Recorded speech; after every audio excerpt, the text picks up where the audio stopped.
Good morning, good afternoon, good evening, everybody. Whatever time you're checking this out, thank you for checking this out. This is King Petty Chronicles, where we talk about anything and everything.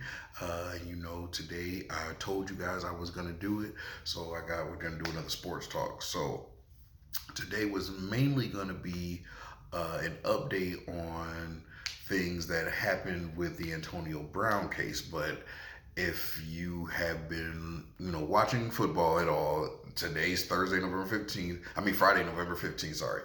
Thursday night football was last night, and man, was the end of that game a doozy. We had a fight between the Browns and the Steelers. Uh, it it was pretty bad. It was pretty bad. It's very bad, especially as far as considering, like I said, when I did my Antonio Brown update, my thought on this never changes from player to player. So my thought is always, this is your job. This is you at work. Yes, you have an aggressive job. Yes, you are supposed to be aggressive, but this fight there was no cause for this. So if you've seen it, I'm pretty sure everybody has by now. So there was a fight between defensive end Myles Garrett and Mason Rudolph, who is the quarterback, third string quarterback for the Steelers. The game is over. It's the final seconds. Myles Garrett threw one last pass. And after the pass is thrown, Myles Garrett tackles him. Which, if you see the tackle, it was gonna be a flag on the tackle. It was an aggressive tackle that shouldn't have been made after the pass has been completed. So we're gonna start with that. He did this tackle that he shouldn't have done.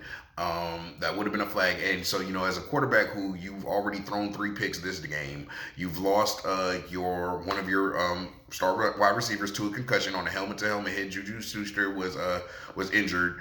And so, you're already feeling upset. You get sacked. I'm pretty sure some things were said.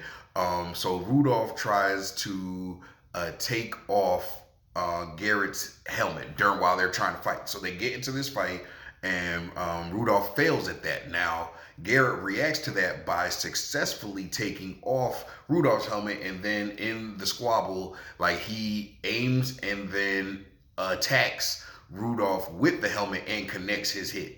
So my whole thing is, you could have taken it off and then thrown it. It's whatever. Now, during the altercation, he's being held back by a lineman.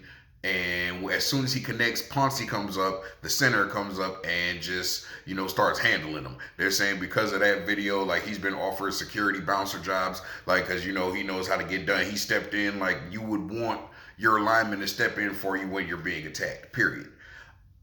So, my whole thing is, like I said, this is your job. No matter how bad it gets or how difficult you're having a day, which Garrett wasn't having a bad day. Clearly, y'all winning 21-7. There's 8 seconds left in the game, and you're gonna do what? I'm just thinking about, I'm one of those people who, you prepare for the worst. Prepare for the worst by thinking about what could have happened. What if on that swing you had hit him in the temple and he passed out and died right there on the field? You know what I'm saying? He came out with a statement saying that, he overreacted, he's sorry. But my thing is, that's not one of these things you can't be you can't be hindsight with something like that. In that moment, you could have really ended his life. So they're saying that he has been suspended indefinitely from the league. So it's starting off with a mandatory the rest of this season. We're going to move on to next season. He has to meet with commissioners, and so there's going to be some stipulations regarding, I'm pretty sure there's going to be anger management. A lot of things are going to be worked out. He's also going to be fined. They also, Ponce, the center, will be suspended for 3 games. He's also fined.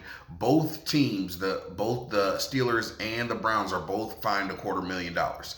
And there has not been any judgment passed on Rudolph yet, which, I think he probably should be suspended for at least 1 game. Depending upon, they're saying they're looking deep into this, they're even going to look into what was said between the two that got this started. So, but there's no, you can't say Rudolph has no fault in this. You guys went to scuffling first, and then you tried to remove his helmet before he even did. You tried, which is what made him try. He just succeeded. And then, but now I'm saying out of anger is when he retaliated and struck back. He should have never done that. You should have just taken it off, and then it's over. I mean, you know, if you want to fight, you could drop the helmet in 2 pieces in 1-2, and you know that it is what it is. But you don't use the helmet, man. That's like, you know, you take a bottle over somebody's head in the club or something. Like you can't just you know, hit somebody with a helmet and think that it's gonna be 100% okay after that. Like you have to be ready to deal in that moment. So a lot of people are saying he should be in jail. I do believe that had this happened on the street, this was recorded on the street, somebody hit someone in the head with that, I'm pretty sure they'd be in jail and arrested or filed some assault charges. I'm pretty sure that would happen. So we're gonna see what the NFL does.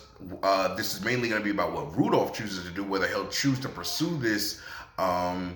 Whether he'll choose to pursue it in court criminally and press charges outside of whatever the NFL does, that can determine whether or not anything will happen to Garrett either.